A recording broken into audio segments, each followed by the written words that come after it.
Pääsin perille Roncesvalesiin. Vähän oli huonoa tuuri junassa, tippui mun selkään ylähyllyltä semmoinen kova matkalaukku, niin nyt tässä vähän niin kuin kuumotusta arnikalla hoidellaan ja odotellaan, että mitenkä siitä asettuu. Huomenna vähän lyhyempi kävelypätkä sitten 10 kilometriä. Ja tää on muuttunut nyt tämmöiseksi vähän turistitouhuksi siitä, kun mä oon viimeksi täällä kävellyt. Että täällä pitää etukäteen varata nämä alberget, eli nämä tämmöiset pyhiinvaeltajien majoituspaikat. Muuten ei ole tilaa. En mahtunut albergeen, niin joutui menemään hotelliin tällä kertaa.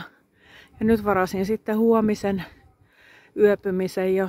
Ja täytyy varata vielä muutama päivä eteenpäinkin, mutta tästä menee se tunnelma, kun ennen oli niin, että tulit nöyränä pyhiinvaeltajana majapaikkaan pyytämään, että olisiko tilaa.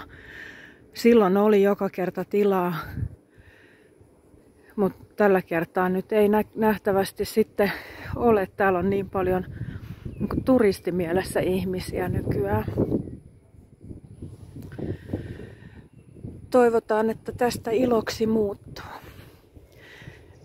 Tämä on sellainen paikka, tämä Roncesvallesin lähtöpaikka, mistä suurin osa lähtee pyhiinvaellukselle. Ja ehkä tämä siitä sitten vähän asettuu, kun ihmiset menee eri tahtia, niin josko siellä myöhemmin sitten olisi helpompi nämä majoitusasiat saada kuntoon.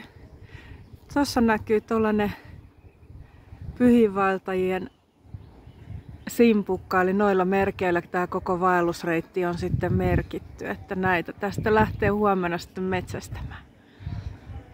Jee, joka tapauksessa.